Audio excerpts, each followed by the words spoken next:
Ross. Shelly. Now, that is not your library. I can tell that's not your library. That's Carol Baskin. What is Carol Baskin doing over your shoulder? Carol and I are close. I can see that. Very close.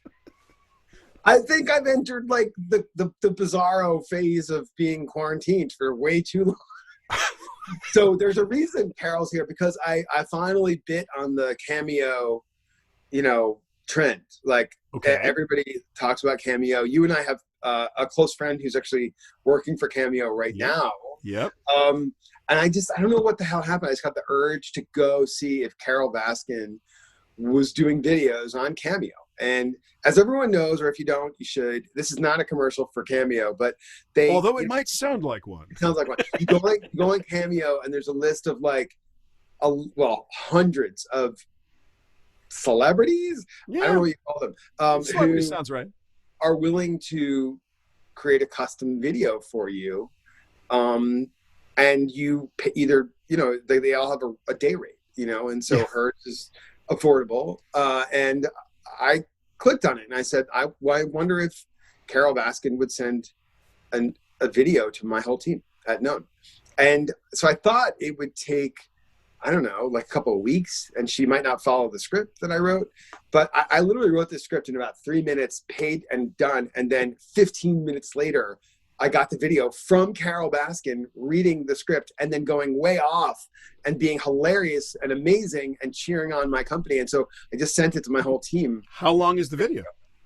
It's like 4 minutes, but it's like her walking around with like tigers and stuff. And she's showing me her custom face mask that she has because she doesn't want to get the tigers sick from COVID-19. She doesn't want to pass it on if she has it, which I'm sure she doesn't.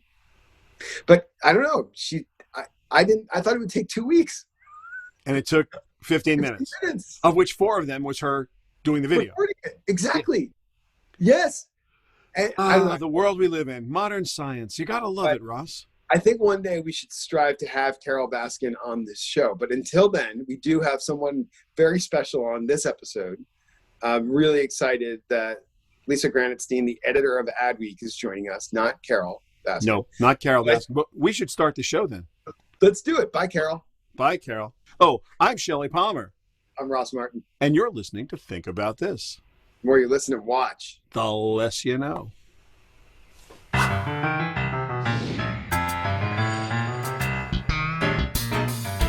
Lisa Granatstein. She's the editor of Adweek. It doesn't get bigger than that.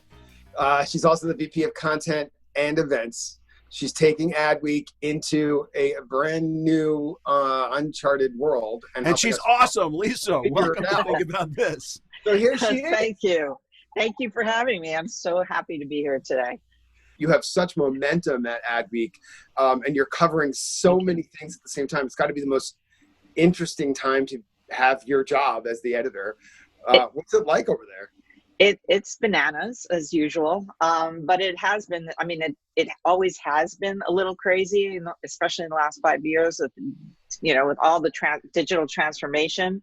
But in the last couple of months since March, like everybody else, we've gone quantum leaps ahead in terms of where we are, in terms of our events strategy, publishing, everything. I mean, everything is. We're living in the future right now. Yeah, were there all these things you kind of had as long range plans for a while? In a couple of years, maybe we'll do this. Maybe next year we'll try that. Yeah. But all of a sudden, you're sort of forced into a very new reality where all that stuff is starting to happen right now, right? Right. I mean, just like you, we're doing live stream videos that we were going to test. We had maybe one or two taped that we were doing, but suddenly every week I was doing The Way Forward with CMOs every Wednesday. Just threw it together. Suddenly we're all producers. We're running news shows, and talk shows just like this. Also virtual events. We were of course doing webinars, and now suddenly we're doing these incredible events with the top marketers, the top CEOs. We have Brand Week coming up. That's going to be interesting. That, of course, was a live event that we brought back. we rebranded or refreshed Brand Week and brought it back in as an event. And this is the first year we're doing it virtual, which should be really interesting. Lisa, when you do what was a webinar and is now a virtual event, what are the shifts been? How have you seen that change, or has it changed? And what's better and what's worse? Well, the technology is still a little wonky, as we all know. I mean, Zoom has its limitations. We're all trying different technologies to make it a better experience. I think we're getting there. We're not quite there. I think a year from now, we're going to laugh at what we're all putting together. But we're definitely trying to engage our audience more through chat. We're doing much more in-person events with smaller groups. So everybody is on the call, like on a Zoom call, speaking to each other. So we're really trying to build community, whereas before it was, talking a lot to the audience with a few questions thrown back. And are the economics of that making sense when you put together a small group like that and try to build community sort of literally one relationship at a time? Do the economics make sense, or is there a greater sort of thought process around where this goes as a publisher? Right. It's about building community. It has a greater purpose, and it has more of a long tail effect. We build this community. We offer them opportunities to network with each other. And then, we have an event and we're able to call them up and say, hey, would you like to join us for this? They know what we are capable of. Not everything is about money, even though, everybody's looking under their couches for the next dime and quarter. But really, some of it is just about serving the community. And that's, especially during this period of COVID, that's really what we've been focused on. So I don't know what you watch on TV or streaming. I watch everything. People be very curious because no big story comes out from Adweek without you seeing it, and I don't know how you make decisions on what to cover or not. But in between making those decisions, what are you actually watching?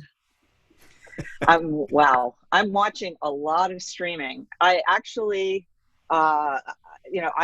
I am obsessed with streaming, with videos, with shows. I just actually went through the entire nine seasons of The Office again because nice. I was afraid I was going to lose them on Netflix because they're moving over to Peacock eventually. But it was like comfort food, and just sometimes rediscovering old shows. But I mean, you name it, I'm watching Apple TV. I watch Mandalorian with my son and Hamilton. So if we go to your house, turn on the TV, we're going to see that you have Disney Plus. Yes. Or see that you have HBO Max yet, or not yet? I do not have it on Roku, which I use. I have it on my phone, so I have looked at it. Okay. And you, of course, are a Quibi user. You're the only one, right? I think you're the Quibi user, right? I am a lapsed Quibi user. So who has the? That's the only one that there is. I did like Reno 911. I will give them that. You don't give Jeff that much grief, but I'm sorry, that was just a misguided idea. Do you have a favorite, Lisa? Do you have a favorite UI of all the streamers? Like, which one do you find is the easiest, most intuitive to use? I'm really liking Apple these days and Disney. I mean, Apple, it's all about design, and when you turn it on, you just feel like you're in an Apple iPhone. I don't know. You just feel like you're in a different dimension a little bit. It's just so streamlined and clean.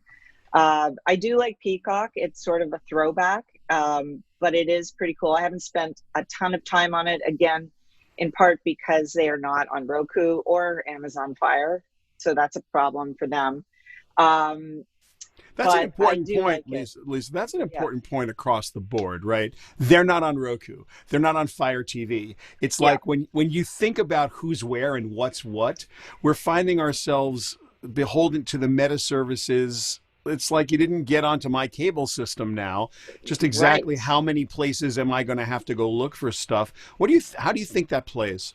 I think it's really fascinating that history is repeating itself. The networks the studios, the shows are beholden to the cable networks, just like now these streamers own the rails. So it's on them now to determine what they take, what they don't.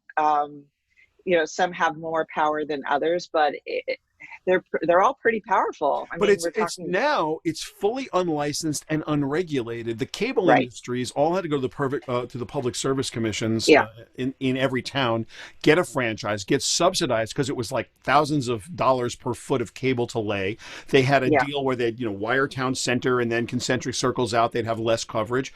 The internet peeps, they have none of that. So Right. this is exactly what we need to talk about. And when our listeners found out that we have you on the show, there's a lot of people that want us to ask you the question I'm about to ask. We're really talking about power and Hmm. control.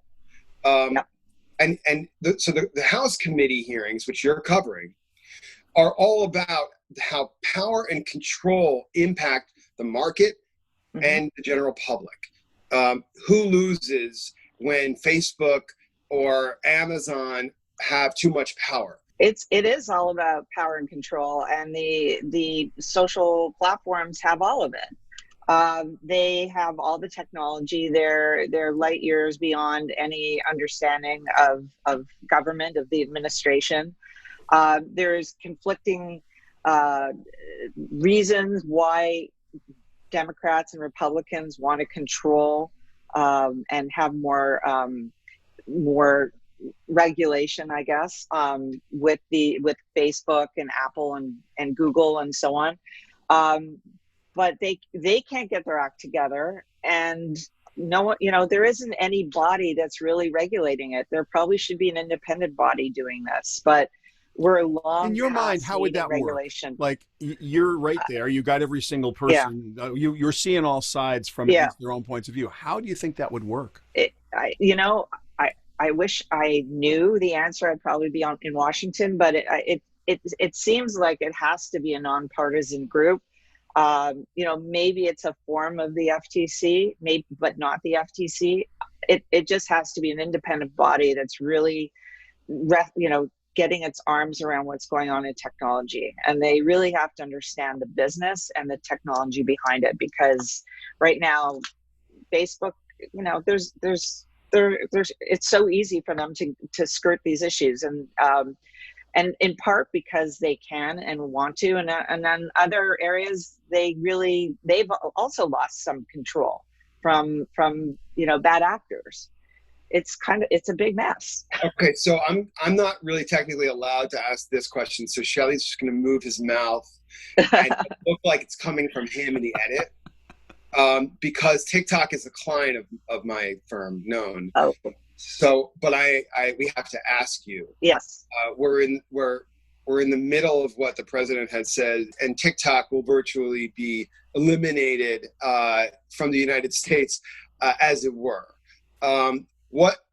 What's your? I'm glad you don't think that's going to happen. Yeah, Maybe. yeah. You noticed my little shake. Yeah. Yeah. So if I'm speaking through Shelly, who's moving his mouth, what's going to happen to TikTok, and how do you feel about it? I do think there is going to be pressure. There is pressure to sell. I don't think I think everyone's established that Trump cannot actually ban TikTok, but he can make their lives miserable. They just invested in a CMO and a global or U.S. sales chief, so they're really committed to being in the United States, and that may create problems. Media buying community may have problems if there's some doubt about data and privacy, and Trump hovering over them, threatening them. Maybe he's just a little upset about the K-pop kids blowing up his convention. I don't know. But really, I think what will happen is ByteDance is going to sell. At least the U.S. rights, and I think obviously Microsoft is the interested party, and I think they're also interested in, if I'm right, I think New Zealand and Canada as well. Yes, yes, And that's right. it's a great move. I mean, they own Xbox. This is a really a wonderful No, it's, opportunity I for mean, them to Lisa, it's get in the game. strategic. Yeah, it's strategically obvious for Yeah, Microsoft. It'd be great for Twitter too if they could afford it, although it would yeah. demographically it'd be very strange. But there Well, they was a tried with letter Vine. that was Yeah, unearthed right after the executive orders about WeChat and Twitter from the Trump administration, talking about the global ban, and the way they do that is they would prohibit American companies, Apple and Google, from doing yeah, business with ByteDance. Period. right. If, and this is a total hypothetical, Hmm. if you took TikTok out of the Apple Store, Apple App Store, and the Google Play Store, the the WeChat issue would be significantly worse than the Hmm. TikTok issue, because if Yeah, you take WeChat out, you lose China. Apple would actually lose sales. I don't know, 10, 20, 30% of their right, sales would go down if they couldn't help. Like if you couldn't get that on an iPhone, that would be right. horrifying. Not that people wouldn't figure out a backdoor way to do it, but then you need to jailbreak like the number of things you'd have to jump through Yeah, to use an iPhone. It would really be devastating to their I don't think international people will business. realize that, Shelly. I think that's a smart take by you. I don't think people know yeah, that. Yeah, Maybe but think Lisa. yeah. about it. Like if you're a Chinese national or you have ties to China now, you live here, Hmm. you're reaching back to China through WeChat. It's their everything. It's like that's every app we have Right, combined in one. right. And Tencent has no U.S. operation per se. It's Tencent, worldwide. Right. This is a very dangerous place. And Lisa, when you see this kind of stuff, how does it play out from a media perspective? TikTok doesn't really have that much advertising. They have these little micro web pages inside of Hmm. WeChat that are stunningly good and totally AI tuned.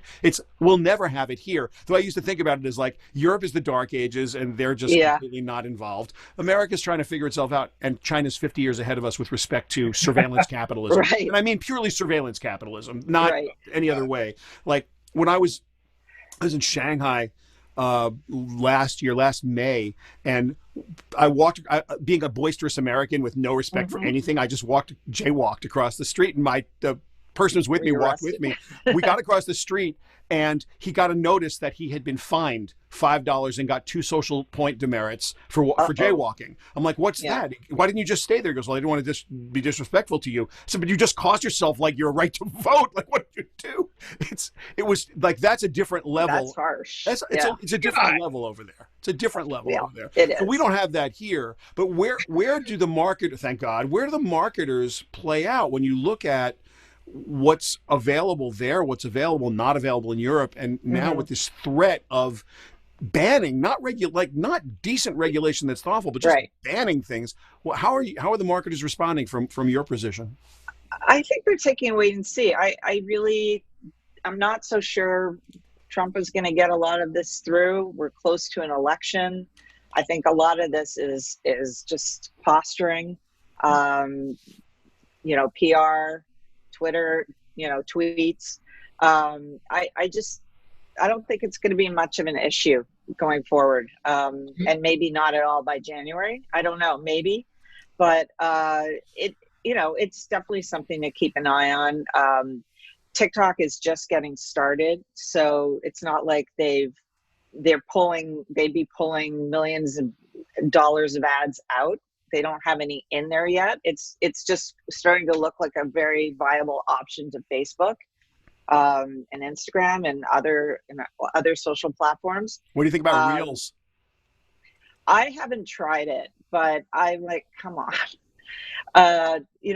leave it to Facebook, like just like that, to come out with something. I'll give it a try, but I'm quite Objectively, happy. just when you see it, I'd be interested in your take, Yeah, because from a video quality, just not yeah, just the visceral quality of the image, it's Facebook level because of their infrastructure. yeah, Whereas TikTok looks good, the yeah. Reels looks Well, stunning. The all videos right. are stunning. Hold Really? on. All Hold right, on. I'll take a look. We actually really need to dig into this for 1 second. First of all, Facebook is always going to at least compete, if not win, on product against anybody. They can match anybody in the world. There's no question Yeah, about that. TikTok potentially has something that I don't know that Reels, Instagram, or Facebook can ever catch up with, which is a very different kind of community that has a visceral connection to TikTok that doesn't want that ever taken away. Yeah. So yeah, like grandpa's coming to the party or throwing it to the party, right? So I think, Lisa, you just hinted at it. Of course, Facebook did this. What do you mean? Facebook did what? What do you mean by that? Well, Facebook has been known to either buy or steal ideas. Obviously, Instagram stories, took off after Snapchat. They acquired WhatsApp, so they have an app platform. They, now they have Reels. They're going into like a Venmo situation. So they just iterate or they buy, and it's just their MO. That's just the way they operate. And sometimes it works really well and sometimes it doesn't. I do think that, we have on our cover, Dixie and Charlie D'Amelio, they're superstar TikTok sisters. Yep. And Charlie had said that, if TikTok goes away, I guess, there's Instagram.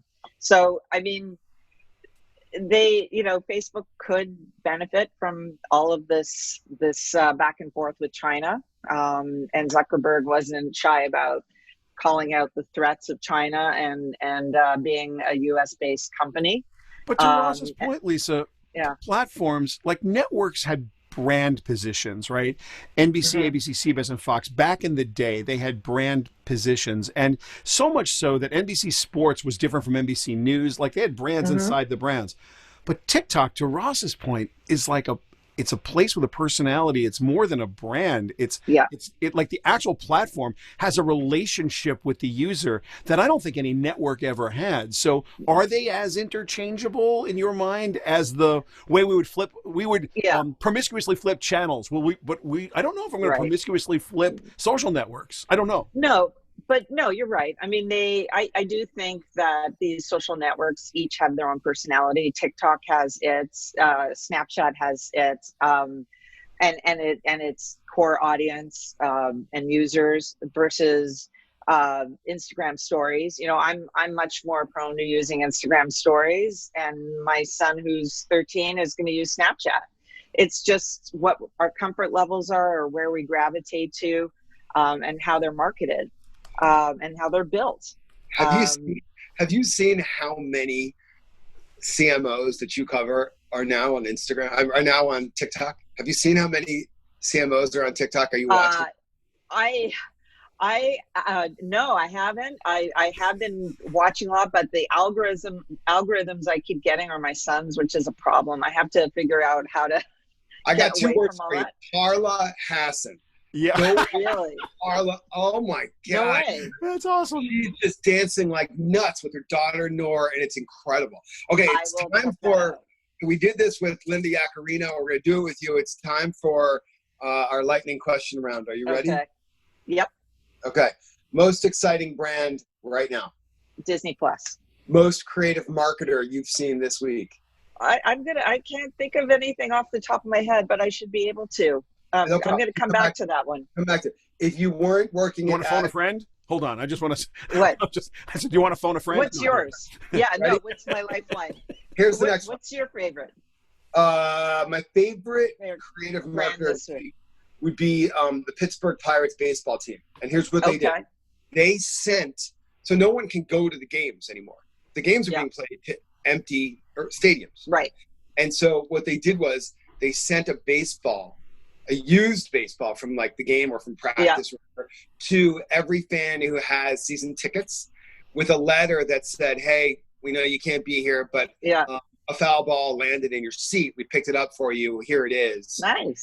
Can't wait till you get back here. And I'm like, hire that marketer right now. Yeah. It's brilliant. Right I tweeted about it, and 60,000 people have now passed on that tweet, and seen it just because of that one creative idea. And I'm like, that's a brilliant marketing idea. That is brilliant. And then you have all the marketers who are chiming yeah, well, that's not scalable. And I'm like, pardon my language, you're so fucking wrong. You see the impressions my one little tweet got. Yeah. And all of a sudden, I'll go Scalable. I want to hire that guy. Oh my God. Well, this is why certain marketers are vendor managers and other marketers are marketers, but that's for another story. Yeah. Continuing the lightning round. All right. All right, lightning round. I digress. Lisa, lightning round. We continue. Yes. If you weren't working at Adweek, what would you be doing? I'd probably be a foreign correspondent somewhere. Let's say you were to take over our podcast for a week and you were running Think About This. Who would be your dream guest? Maybe Tim Cook. That would be kind of interesting. I think Mark Cuban would be fun. And Mark is the cover quote on my first book. Is he? Television Disrupted, yeah. He's I like these straight shooters. I like these Very guys that just are not afraid to say what's on their mind. Lisa, such a pleasure to have you here today. Really cannot thank you enough for your time. This is wonderful. Thanks for having me. And please keep going. We need you guys. We will. Never stop.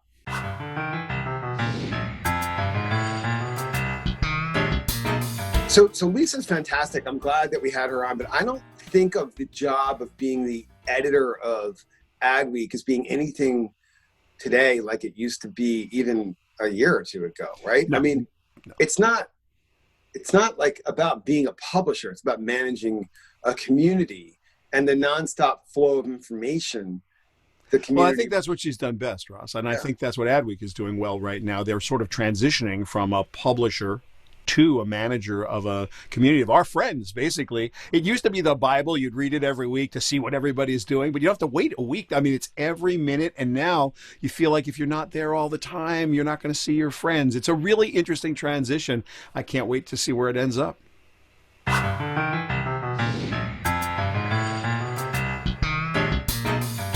Shelly, I'm living in a between two ferns world here. You are Going crazy. I'm losing my mind here. Tell me, Ross, why? I just think, we need to just take this podcast to the next level and just do a little bit. We need to fuck around more with these guests. They're too serious. Everybody we have on has a really important job. They're really important people, but we're not poking them enough. So my commitment on the next episode, whoever we get, is that I'll be a little less relevant. I feel for whoever that guest is going to be, because generally this is a kinder, gentler podcast that's thoughtful, and we're trying to use the Socratic method and the scientific method to deduce and find the greatest solutions to the world's biggest problems. And here, you just want to fuck with people.